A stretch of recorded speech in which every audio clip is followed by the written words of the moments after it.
Did you guys introduce me? Yes. Moderator. Hi. I'm so glad you all made it to our Friday the 13th panel. I'm going to stand so you can see me because I can't see any of you sitting down. And I'd like to introduce our moderator. Just one second. What's your name again? Aaron. Aaron. This is Aaron. I never met him before, but I hear he's excellent. Aaron, take the mic. Okay, here's a movie that you guys probably don't need an introduction to. If you've never heard of Friday the 13th, then what the hell are you doing at Frightmare in the Falls, right? Okay. All the way down at the end, we have the man, the myth, the legend, Sean S. Cunningham, the creator of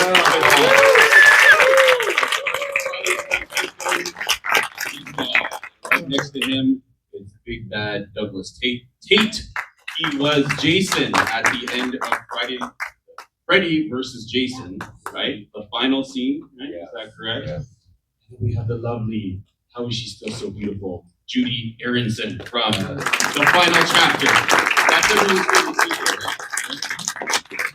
And then we have Lutter. She scared the crap out of me when I was a kid the first time I saw it. Friday the 13th, part 2. She's feet. I've never had a foot model before on any of these panels, but she is here. So give it up for everybody. Judie says that she was a real foot model. What about a hand model? Were you ever a hand model? I have horrible hands, but apparently I've got good size 6 feet. So. Oh, beautiful, beautiful, beautiful.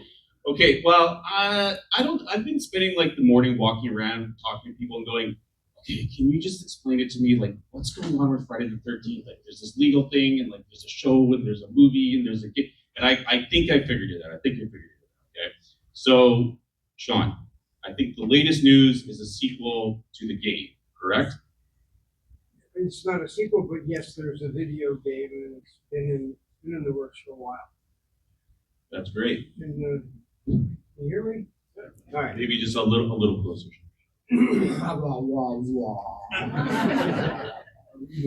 Okay. Yes, video games, as it turns out, just take a hellishly long time to make. You get a great idea, everybody says, oh, that sounds great, and you turn around and it's 3 years later. It just, I don't know.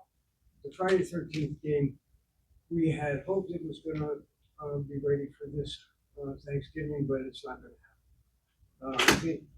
I think something will hit the streets end of next summer, but that's just a guess from somebody who's not actually doing the work. Is that working? I don't know. That's why I asked. Sounds like they're working. All right.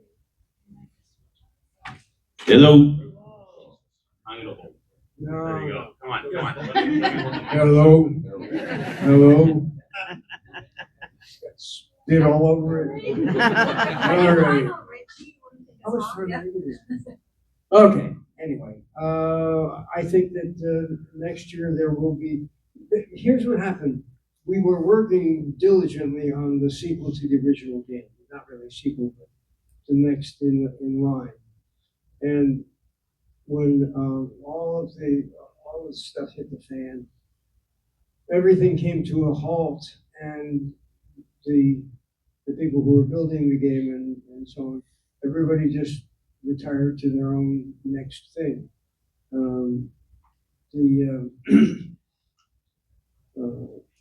The legal problems that exist then exist now, and it's one of those things that's very difficult to get around, but everybody's agreed to make a game, and everybody's agreed to make a TV series. And the TV series has had a few bumps in the road, but it's going straight ahead now. And I think it's possible that they may drop a few episodes before the end of the year, but they may, I mean, what happens sometimes is you're doing a TV series and you do an episode or 2 episodes and you get feedback from the public, and then maybe you make little adjustments, and maybe the girl that was so important as the romantic lead has to go to boarding school and she's gone. So all those kinds of adjustments happen. The alternate way is through something like Netflix, where if you have an 8-part season, and it goes onto Netflix, you get all 8 parts. You don't have to, come back each week to find out what happens next. And the truth is, I don't know, how A1 and Peacock are going to do it, but they're going to do something. It's very interesting. It's about Mrs. Voorhees as a younger woman, and I say to myself, that could really be interesting. And then I said, "Are you kidding me? They could never work without Jason." And you go round and round with that circle. But I think it's quite possible that this will be interesting and engaging. I certainly hope so. It's called Crystal Lake. I think there's so much interest in like the original sort of slasher boom that I think that people are kind of dying to see a show like that, right? It's not just Jason the big hulking monster slashing people, cutting people's heads off. Also, what's interesting, I should mention, is that it's a period piece. It takes place in the 70s. So the sets and everything is our 70s. Yeah, with Brad. And also Linda Cardellini she's is starring amazing. in it. She's amazing. playing Yeah. Pamela Voorhees. So that's a great actress. Yeah, it's gonna be interesting. I Me look too. forward to it. I love that era. Me too. Yeah, I love the era. And I have so many, I can sit here and ask you questions, but the original, I think the audience is going to be better at that than I am. But let's just cut to the chase here, Sean. What's going on with the new movie? When's the new Friday the 13th movie going to get made, possibly, looking in your crystal ball? What? No, nobody knows. I think it's very unlikely there will be a movie in the next 3 years because so much has to play out with the video game and the series. And the series is, it's going to take some time. If it catches on, then how you do a series and at the same time have something dropping from the world of Jason is hard to know. But I would think that 3 years would be optimistic. On the other hand, I have 3 grandchildren, and so I can guarantee you there will be another Friday the 13th. I just don't know when, but it's not going to be anytime real soon. Can I say something? You can absolutely. Okay, who here has gone to Halloween Horror Nights yet? Fun, isn't it? I haven't been this year, but I've been to other houses that haven't been it. Like I did the Freddy vs. Jason house years ago. Oh, well, this year, I was lucky enough to be invited to the opening night at Universal Studios in Hollywood. And because this year they had the Jason house.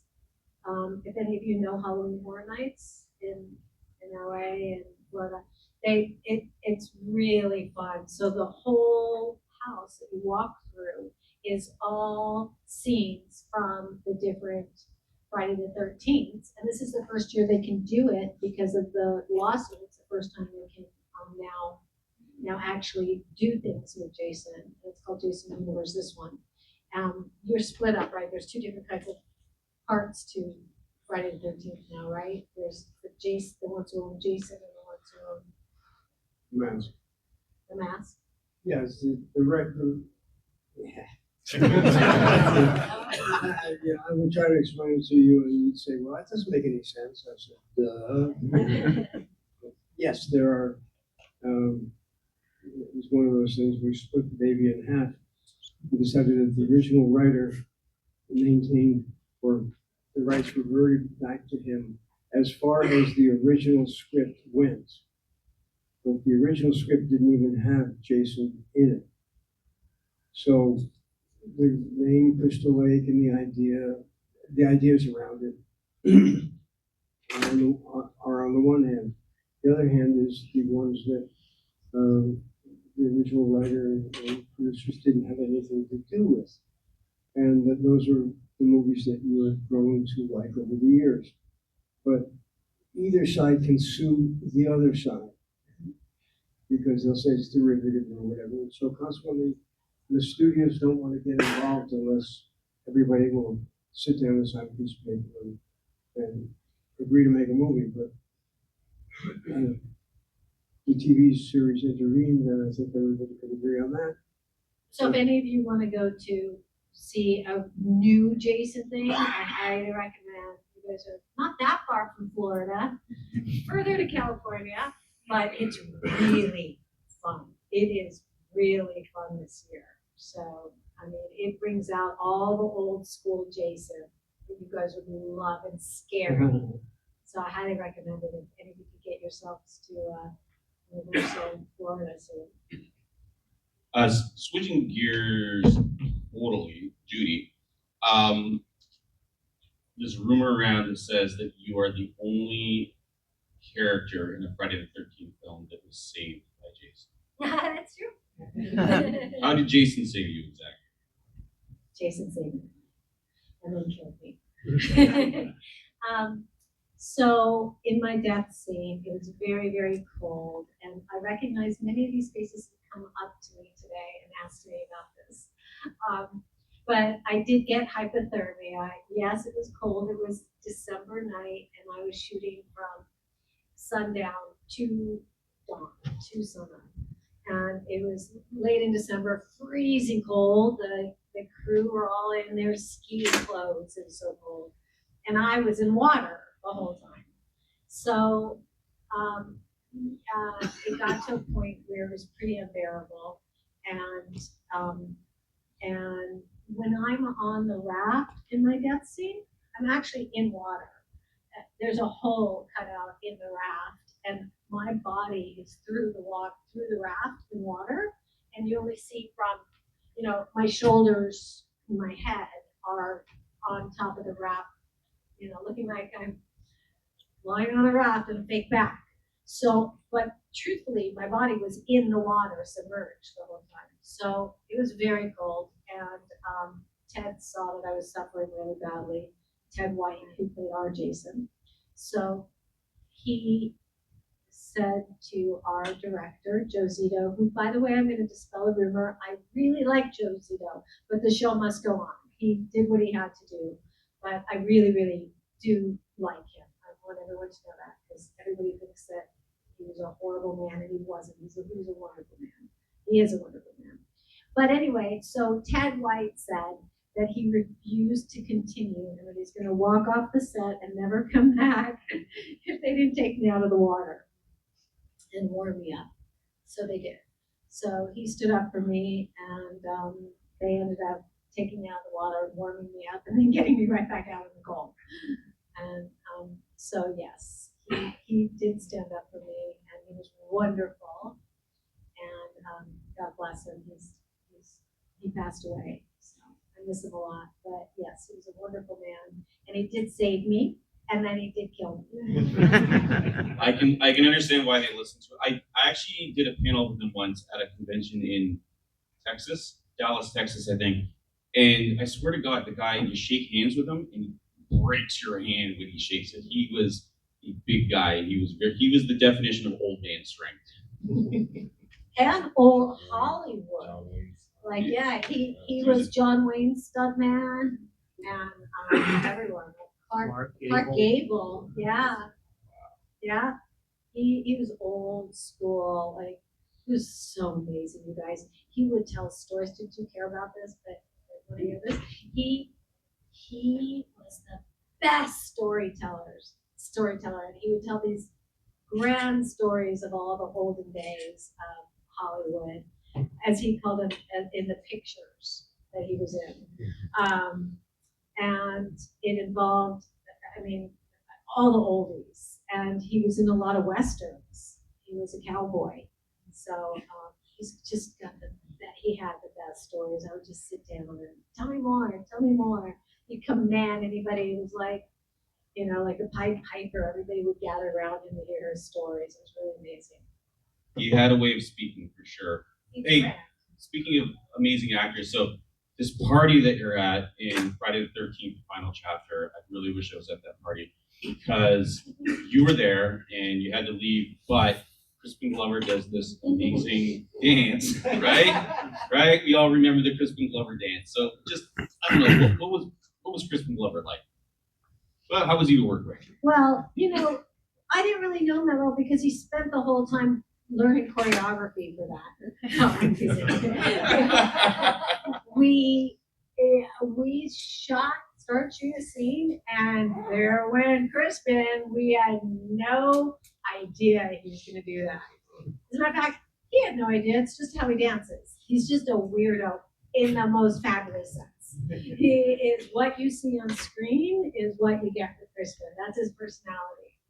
So he really is like that. So when he started dancing, we were cracking up. It was so hard to get through that scene. And there's a part where I just saw it for the first time in so long, and I noticed that there's a part that the camera panned down to my boyfriend Paul and we're watching him, and I'm just cracking up watching him. I forgot that was in the movie because that was real life. I was looking at him and I started cracking up at how funny Crispin was. And they caught it, I guess. It worked. It worked. So Ellen, how do you get the part in a film to play Jason Speed? How does that happen? Well, being a low budget film, being a very low budget film, it's not uncommon that you get dragged in to do things. And what happened was, we needed someone smaller than the adult size Jason. There you go. Oh, you do have to hold this close. Yeah. It's very intimate.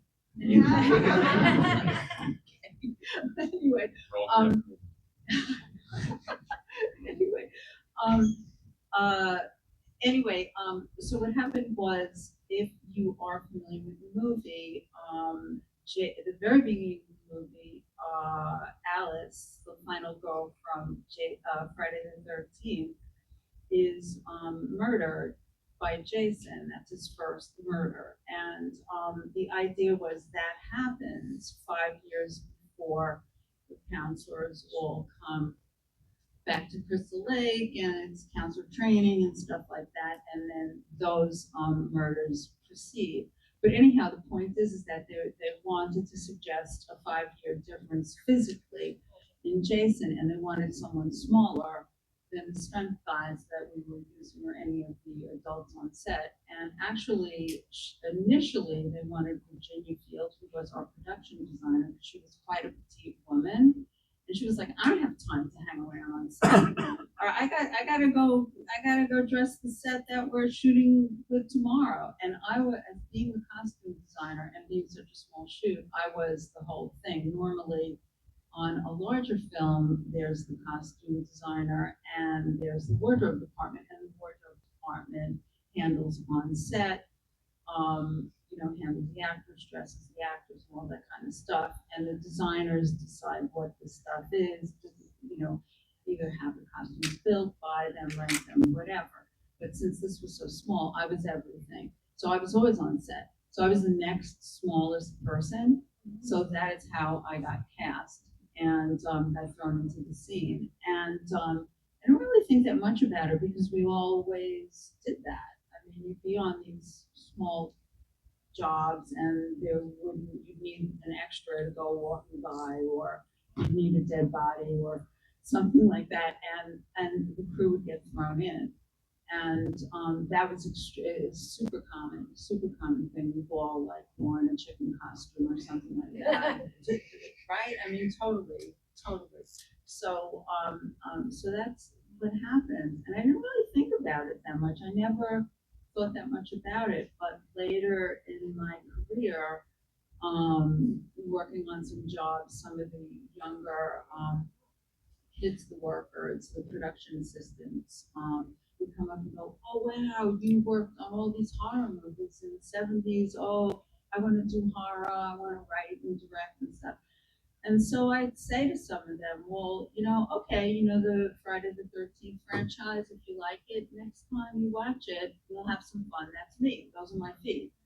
So one of them posted it on IMDb as my trivia. Yeah. How long ago did they post it? Ages ago, and I didn't even know it. And a producer friend of mine was calling up and said, "Oh, called me up and said, hey, I want to put you up for this job and stuff." And I said, "Oh, great, okay, I'll have my agent send over my resume, and she said, "Gee, I don't know, I kind of like this IMDb page where you play Jason." And I was like, "What?" And I looked, and sure enough, and so that's how this that's how this became.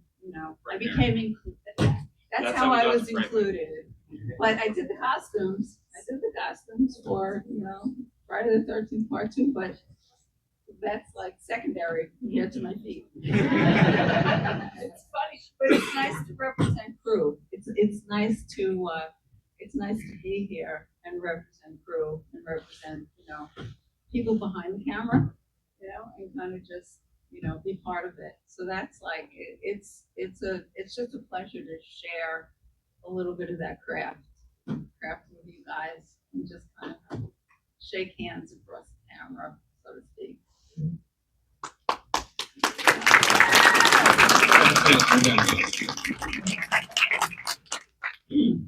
So Douglas, not everybody really knows that much about you as a Jason. So just take us back. You filmed what, the final fight scene? Is that you? I filmed the final scene coming out of the water, but there's a whole story behind this that a lot of people don't know. Is I auditioned for the film to play Jason. Kane had played him in the last 4 films, and Ronnie Yu, the director, wanted somebody taller because they wanted Jason to be taller than Freddy. And he also said he wanted somebody that was more soulful in the eyes. I mean, like, we're going to see his eyes. Yeah, exactly. Right. So at the audition, I don't know. Or it could be a criticism that Jason's eyes just weren't soulful enough. That's what I don't know. So they actually He just didn't look sweet enough. exactly. So they actually at the audition had us do the physical stuff and had us do like close-ups, like showing different emotions in the eyes, which is very weird. But anyways, I knew the character. I grew up loving horror, so I was like, I know Jason, and I had the size. So then I got a call back, and then another call back, and then they're like, oh, they want you for the role. And I was like, yes, I got this role. And then time went by. They don't book you because then they have to pay you. They pin you and check your dates. And then I find out I didn't get it. And then I'm going, oh my gosh, I can't believe this. I was devastated. And then months and months later, they were testing the film after they had shot it, and the audience did not like the ending. And the ending was, and it's on the deleted scenes, it's Jason Ritter growing claws. And people were confused by it, so they decided to change the ending. They shot the movie in Canada. I'm from LA. They did the reshoot in LA and hired me to do the ending. And I'm the last person to work with Robert Englund in a movie in his makeup, which is pretty cool. Wow. But I come to find out 10 years after the movie came out, doing the conventions with Ken Kersinger, that he went in for the stunt coordinator job, not to play Jason. Happened to be 6'5" and big, and they hit it off with the coordinator. And he said, you know what, why don't you just play Jason? And he's from Vancouver. So that's stuff I found out later on doing all this. And so I wish I would have done the whole film, but it's nice to end the movie and be a part of this. And our looks are different. His mask is different than mine. And So it can fit the part? yes, and I did the ending of the movie. But Ken is the main Jason. Yes. That was a very soulful part of it. They needed me for the soulful. Yeah, that's true. Yeah, That's true. that's why they hired me. That was the test audience feedback. Okay, you guys now. You guys got to have questions. You right here, sir. Okay, my question is about the show. Are you gonna get answers about Jason's father? No. Right over here.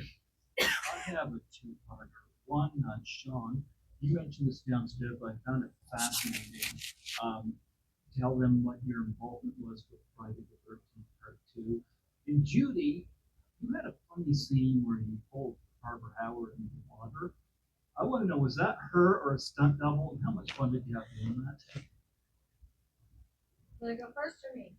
What was the question? You had met Jennifer various things about whether you were not, or whether you were involved with Friday the 13th Part 2. But when you had mentioned downstairs you were, and I found that fascinating. Would you like to elaborate on that for everyone? Sure. Friday the 13th, when it happened, was meant to be a little movie that nobody had any grand expectations for. I had the money came from some guys I knew in Boston, and they were difficult to deal with. And I got my friend Steve Miner, who had done a couple of films with me, several films before that, to come on as line producer. He wouldn't take the regular production management job. And I only mention that because he winds up directing part 2. So what happened was when part 1 was over, I really I just wanted to move on to do something else. Nobody, especially me, thought this was going to be going on for 40 years. But Steve wanted to direct, and I arranged that he would take over. And his assistant, who was in the editing room, was my wife, who then edited the film. And I got to stand on the sidelines and say, geez, hope you guys are having fun, gotta go. And that was, that was ultimately my involvement. I certainly had a lot of people that I cared a great deal about working on the movie, and got to hope for the best. And Judie, did you want to talk about the? It was- Actually, what was the question? Oh, she does a funny scene where she's in the water Barbara, there. into the water. Come on, strip and dip. Yeah, stripping dip. Come on, Sarah, strip and dip. She didn't do the stripping part. No, I was that one. She was the good girl. It was Barbara that I pulled in. It was. I think now I'm having second thoughts, but I think it was Barbara. God knows it was a long time ago. This is what happens when you're in your 60s. I thought you were 39. Yeah, I'm 29 actually. Don't age. You look 20. But yes, no, it was Barbara. And it's interesting because for some reason my scenes, I'm the one that kept going in the water. And what people don't know is that the scene when the group runs into the water and we're skinny dipping. Mhm. I was in that scene, and we started, and this is way before. This was actually the first. I'm sorry, hold on. I think it was like the first day of filming, or the first couple days of filming, when we were all doing that, and I got too cold. Everybody was cold, but my body was shutting down. I didn't have any. I was a kid. I had no body fat on me back then. So my body started shutting down, and they took me out of the scene in that one. So if you look, you'll see where everybody's going in, but you don't see me, even though we started to shoot with me, but they took me out. Which is interesting because then I also have the scene at the pier, where I pull her in the water, and I have my death scene in the water. So, and they pulled me out of my first one, which was very nice. But yeah, I couldn't take the very cold as other people. But my death scene was way colder than that. Yeah, people didn't know that. Well, Crispin was only down to his boxers, so he didn't really go in. He was doing the dancing, so he was making constellations there. Yeah, the dancing came way later. That was at the end of our shoot. There you go. He decided he would dance if he didn't swim. So that was a trade-off for him. He did get his moment. All right. Any other questions? Right over there at the big hand up in the air. That's right. You. What was your most memorable favorite part that pulled you today from all of the others, from all of you guys? Friday the 13th? Yeah, like what is your Who's most talking? Can you stand memorable up, moment? please? I don't see anyone. Yeah, Oh. just stand up. I I'll see stand just up. a hand. Hi. Oh, Yeah, hi. so like what's your most memorable moment from all of the scenes from the whole thing? Like what holds, like what sticks with you today from So any scene from any Friday the 13th film, not just the one page. like what you guys have experienced, what holds onto you? Well, I can tell you that I grew up a huge Nightmare on Elm Street fan, more than even Jason, to be honest. But I was a Jason fan too. And working with Robert Englund and being on set with him and hearing the stories how this movie took 10 years to get made and all these issues and the two studios not agreeing, which is all about that. Just being on set with him, I mean, I'll never forget that. And it was my first like big movie. I mean, this movie came out 22 years ago now for me, longer for you guys. So it was my first big movie, and so that was just special to be on set with him. And like I said, I was the last person to work with him in his makeup, but I only realized a fan told me that a year ago. So that I can I'll always cherish.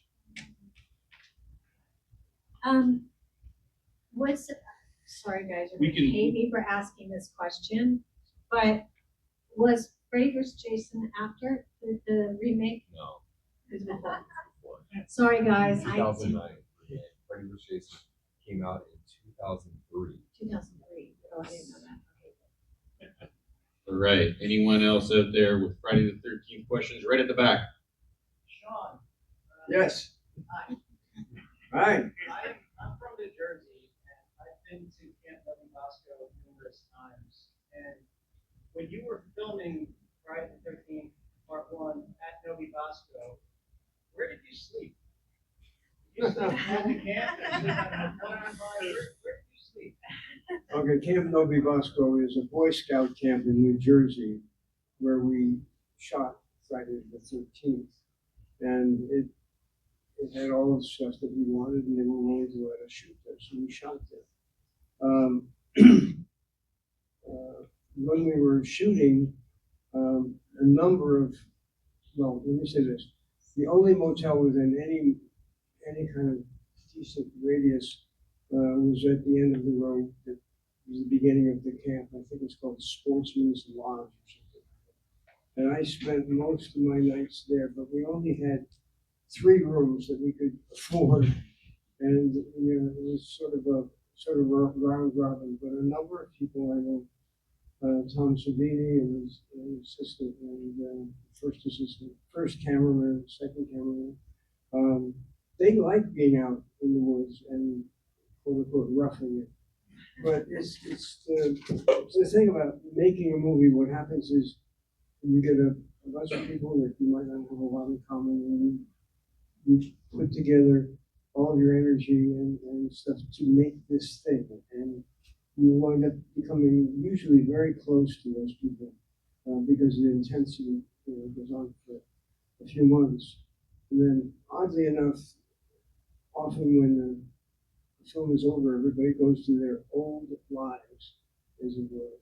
And most friendships don't survive that distance. I fortunately still have a bunch of friends that I've worked with essentially my whole life, and I consider it very valuable. But I have a whole long list of people that I was very close to at different times, and whom I haven't seen in forever. All right. I thought you were going to say you slept next to Kevin. That has been blown way out of. Who else? Come on. Gotta be Jason right here in front.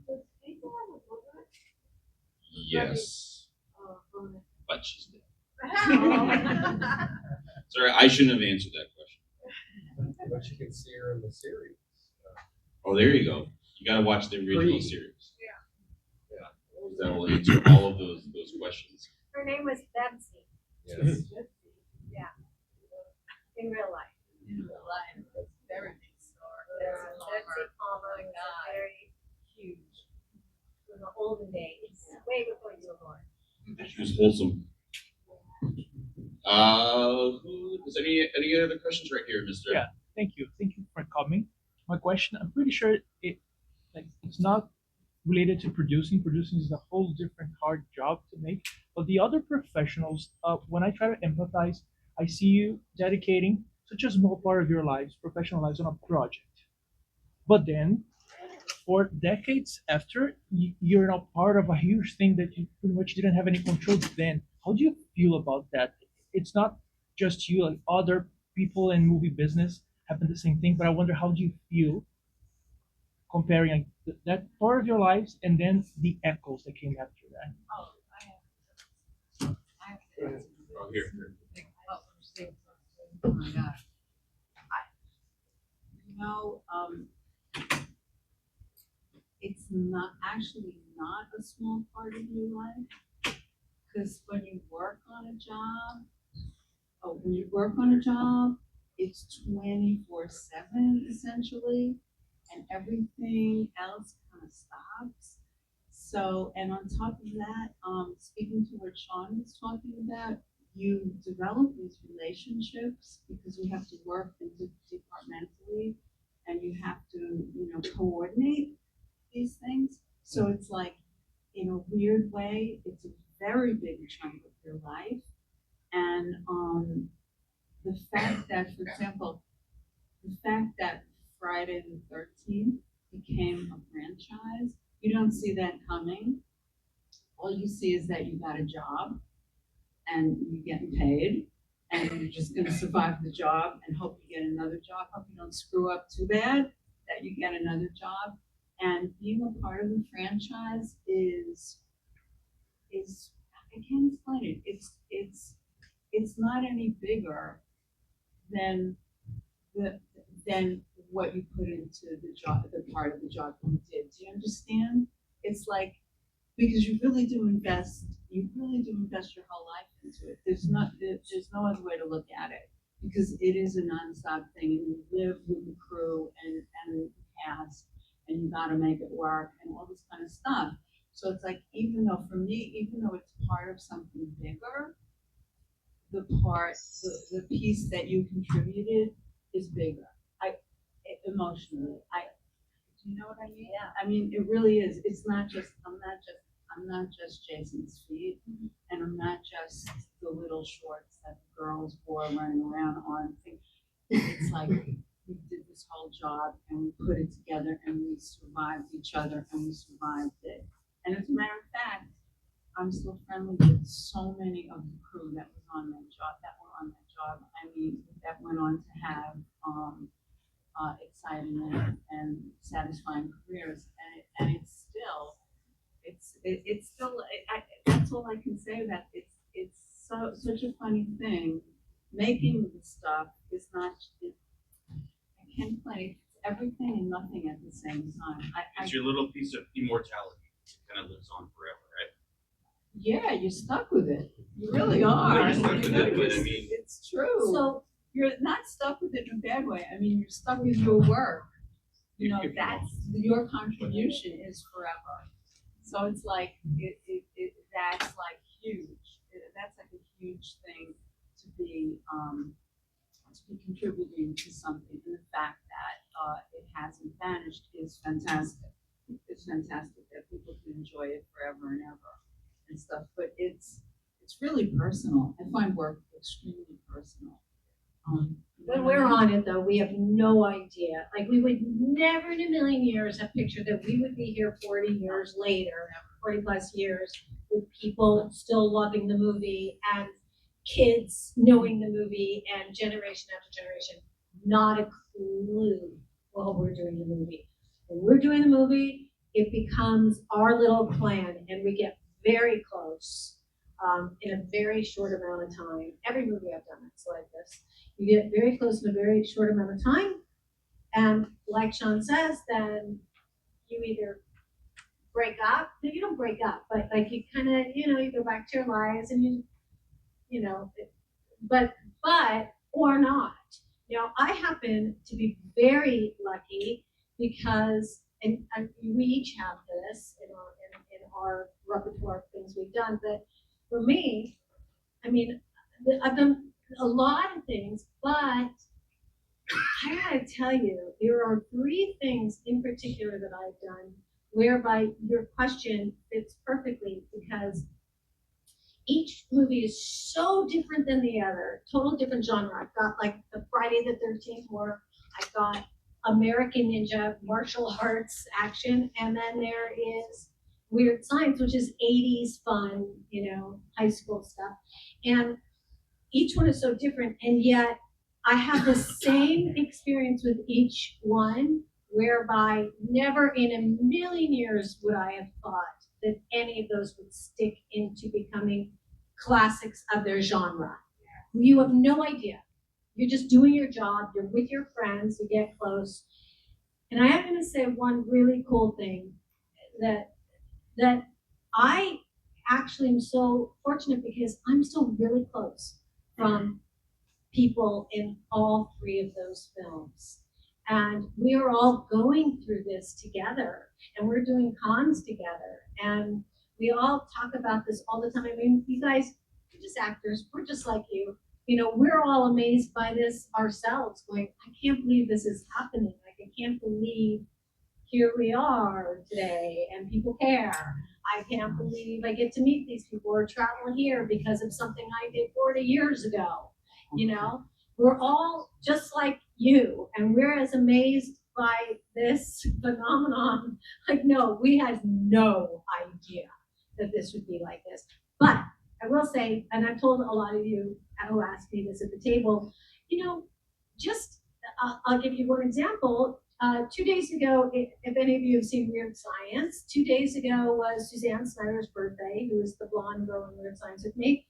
And we have a group chat, text chat with the cast, of all the cast from, it's Robert Russler, Vernon Wells, Anthony Michael Hall, Suzanne, me, who did I miss? Kelly LeBrock. We're all on this group chat. And every big holiday and birthdays, we all chat. And so it was just Suzanne's birthday 2 days ago. And I started the chat by saying, hey, happy birthday, Suzanne, love you, blah, blah. And so each one was chiming in. And here we are, we filmed it 41 years ago. And here we are on the chat, all of us. The only one missing was Robert Downey and Michael Berry. But we're chatting, and we are having so much fun bantering back and forth. And Suzanne says, boy, John Hughes really did a great job casting, because who would have thought 41 years later from shooting it that we'd all be bantering the same way we did on film, and we have the same great relationship. And I'm using Weird Science as an example, but it's the same thing with Friday the 13th, with all that I've done, and I'm sure other people, you build these relationships, you have no idea at the time where it's going, and you have no idea where the film would ever go to where it is right now. So it is such a gift, you guys. I mean, seriously, you are coming to us because you love the film. You know who we are in the film, but you don't know us personally. But on a personal level, we're geeks. We're just like, we're no different than anybody else. And for us, this phenomenon is crazy, right? Like, can you even believe that we're doing this now? No, it's amazing. It's Yeah, amazing. so thank you, Sean, for starting all this. Absolutely.